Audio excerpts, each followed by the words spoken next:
દર્શક મિત્રો, કેમ છો બધા? સૌને સુપ્રભાત. આપનો દિવસ શુભ અને મંગલમય વીતે તેવી પ્રાર્થના સાથે આજે આપણે વાત કરીશું આંબળા વિશે. તમને એમ થશે કે આંબળાની વળી શું બેન વાત કરવાના છે?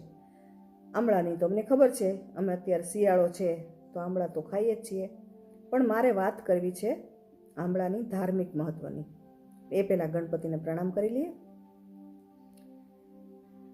ગજાનન ગજાનન ગજાનન ગજાનન પ્રણમામિ ગજાનન પ્રણમામિ ગજાનન. શ્રી ગણેશાય નમઃ, શ્રી સરસ્વત્યે નમઃ, શ્રી વિષ્ણવે નમઃ. તો દર્શકો, અત્યારે સરસ મજાના તાજા તાજા રસદાર આંબળા આવે છે, એટલે મને એમ થયું કે આંબળા વિશે વાત કરવી જોઈએ. આંબળા આરોગ્યની દ્રષ્ટિએ, આયુર્વેદની દ્રષ્ટિએ એનું શું મહત્ત્વ છે એનું આપણે બધાને ખબર છે, પણ આજ મારે વાત કરવી છે તેના ધાર્મિક મહત્ત્વની. પદ્મપુરાણની અંદર મહાદેવજી પોતાના પુત્ર કાર્તિકેયને આંબળાનું મહત્ત્વ સમજાવતા કહે છે કે આંબળા એ ખાલી પૃથ્વી પરની 14 લોકનું અનોખું, અમૂલ્ય, શ્રેષ્ઠ, પાવનકારી, પુણ્યદાયી, પાપનાશક ફળ છે, દેવ ફળ છે. એટલે કાર્તિકેયને થયું કે હે, એ વળી શું? ત્યારે આગળ મહાદેવજી કહે છે કે આ જે આંબળા છે ને, આંબળા ખાવાથી આયુષ્ય વધે, આંબળાથી સ્નાન કરવાથી ગરીબી દૂર થાય, આંબળાથી કેશ સાફ કરવાથી પુનર્જન્મ થતો નથી, અને આંબળા ઘરમાં પણ હોય ને તો આસુરી શક્તિનો પ્રવેશ થતો નથી, નકારાત્મકતા પ્રવેશી શકતી નથી. અને એવું પણ કહ્યું છે ભગવાને કે આંબળા એકાદશીના દિવસે ભગવાનને, વિષ્ણુ ભગવાનને ધરાવી અને જો ગ્રહણ કરવામાં આવે તો ગયા, ગંગા, કાશી, પુષ્કર વગેરે તીર્થો કરવામાં, યાત્રા કરવામાં જેટલું પુણ્ય મળે ને એનાથી અનેક ગણું પુણ્ય મળે છે. તો આ એકાદશીના દિવસે પણ આપણે આવો પુણ્યદાયી આંબળું ભગવાનને ધરાવી અને ચોક્કસ ખાશું. અને બીજી એક વાત એ પણ છે કે આંબળા અમુક તિથિમાં વારે નહીં ખાવાનું એવો ઉલ્લેખ છે. એમાં એવું કહ્યું છે કે સંક્રાંતિને દિવસે આંબળા નહીં ખાવાના, રવિવાર, શુક્રવારે નહીં ખાવાના, એકમ, ચોથ, નોમ, અમાસ, સાતમ, આ તિથિઓએ નહીં ખાવાનું. તો આ તિથિઓ અને વારને દૂર કરી બાકી 12 મહિને આપણે આંબળા ખાઈએ ને, ખાઈ શકીએ એવું કરવું. અત્યારે તો આપણે ખાઈએ જ છીએ, ઘણા અત્યારે આંબળાનો મુરબ્બો બનાવી નાખતા હોય છે, બાકી ચ્યવનપ્રાશ તો આપણે બધા જ ખાઈએ છીએ. ઘણા આંબળાને મીઠાને હળદરવાળા બનાવીને રાખતા હોય છે અને ખાતા હોય છે.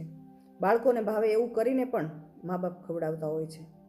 તો આવા સરસ આ આંબળા જે છે, આંબળા તો એટલા પૌષ્ટિક છે કે જે શિયાળામાં માત્ર ખાવાથી આખા વર્ષની શક્તિ મળી રહે છે. એટલે આયુષ્ય તો આપણું વધે એ તો આપણને ખ્યાલ આવે છે. અને સ્નાન કરવાથી ગરીબી દૂર થાય, તો એવું કહી શકાય કે આંબળાથી જ્યારે સ્નાન કરીએ છીએ ત્યારે આપણું શરીર તરોતાજા થઈ જાય છે અને એના હિસાબે મન એકદમ તાજગી અનુભવે છે. અને એટલે પછી એ પોતાને જે કંઈ કમાવા માટે નીકળી પડે ને, કહેવાય ને કે મંડી પડે એમ, અને એને ચોક્કસ એની ગરીબી દૂર થાય, કર્મ કરવા પાછળ મંડી પડે. એટલે આવો અર્થ પણ આપણે કરવો હોય તો કરી શકીએ. અને આ જે આંબળા છે એ આંબળા એનું કહેવાય ને કે અતિશય આ પુણ્ય આપનારું તો છે, પરંતુ એને માટે એક કથા પણ એમાં પદ્મપુરાણમાં છે કે એક ચંડાલ હતો. એ ચંડાલ પાપ કર્મ કર્યા કરતો હતો, જિંદગી આખીને પાપ કર્મ કર્યા હતા. પાપ કર્મ કરી શિકાર કરીને પોતાનું ગુજરાન ચલાવતો હતો. એક દિવસે નીકળી પડ્યો અને તે દિવસે એને ક્યાંય શિકાર મળ્યો નહીં, ખાવા પીવાનું મળ્યું નહીં. રખડતો, ભટકતો, તરસ્યો, ભૂખ્યો, વ્યાકુળ થઈ અને ચાલ્યો જતો હતો, પગ પછાડતો, ગુસ્સો કરતો. ત્યાં એક એણે વૃક્ષ જોયું. એ વૃક્ષ હતું આંબળાનું. આંબળાના વૃક્ષ ઉપર એ ચડી ગયો અને રસદાર આંબળા ખાધા. થોડીક શાંતિ થઈ, છતાં પણ ગુસ્સો નહોતો જાતો, એટલે ડાળીઓને હલાવવા માંડ્યો. ડાળીઓને એટલી હલાવી કે એમાંથી કેટલા બધા આંબળા નીચે ખરી પડ્યા. અને એ જ્યારે હલાવવા માંડ્યો ડાળીઓ, અને ડાળી તૂટી ગઈ અને પોતે નીચે પડ્યો. એ નીચે પડ્યો એટલે પ્રેતો ત્યાં હાજર થઈ ગયા. શું કામ? એ જ સમયે એનું પ્રાણ પંખેરું ઉડી ગયું હતું. હવે જેણે જિંદગીભર પાપ કર્યા છે એ પ્રેતોનો ખોરાક બને છે. એટલે પ્રેતો આવ્યા કે ચાલો આપણને ખોરાક મળ્યો. પરંતુ પ્રેતો એની પાસે જઈ શકતા નહોતા. પછી એમના દૂતો આવ્યા કે આણે જિંદગી આખી પાપ કર્યા છે ને, તો એના પાપના કર્મનું ફળ, એની સજા, દંડ તો આપણે આપવી પડશે. એટલે આપણે એને યમપુરીમાં લઈ જઈએ જ્યાં એનો ન્યાય થાય. એ પણ પાસે ના આવી શક્યા. એટલે બંને પ્રેતોએ અને એમના દૂતો એકબીજાની સામે જોયું અને એમ થાય, અરે આ તો આશ્ચર્ય. એ જ સમયે વિષ્ણુ ભગવાનનું વિમાન આવે છે, એમાં પાર્ષદો બેઠા હોય છે અને એ આને પ્રાણ લેવા આવે છે, આત્માને લેવા આવે છે. ત્યારે યમદૂતો કહે કે અરે આ તમે કેવી રીતે આને લઈ જાઓ? આણે જિંદગી આખી પાપ કર્યા છે, તમે એને કેવી રીતે લઈ જઈ શકો છો? ત્યારે એણે કહ્યું કે અમને પ્રભુએ કહ્યું કે એણે જિંદગી આખી પાપ કર્યા છે, પરંતુ અંત સમયે એના મોઢામાં આંબળું છે અને જ્યારે પડી ગયો, એને પ્રાણ છૂટ્યો, ત્યારે એના કાન, નાક, કેશ, હાથ બધું આંબળાને સ્પર્શ કરેલું હતું. અને એટલા માટે એ આંબળાના પુણ્ય પ્રતાપે એને આ ઉચ્ચ ગતિ મળી છે, સારી ગતિ મળી છે. અને યમદૂતે અને પ્રેતોએ પણ એને પ્રણામ કર્યા અને લોકો જતા રહ્યા. તો દર્શકો, આ વાત સાંભળીને તો એમ થાય કે આ આંબળા તુલસીની જેમ ઉત્તમ ને મૃત્યુ સમયે સદગતિ કરાવનાર વસ્તુ છે. તો આપણે 12 મહિને આપણા ઘરમાં આંબળા રહે એવું આપણે કરીએ. અને ક્યારેક કોઈનો અંતિમ સમય હોય તો એના મુખમાં પણ આંબળાનો કટકો રાખીએ, તુલસી રાખીએ. અને તુલસી જો ન મળે તો આંબળું તો ચોક્કસ મૂકવું, એવો આનો અર્થ થાય છે. ભગવાનને આંબળા ખૂબ પ્રિય છે.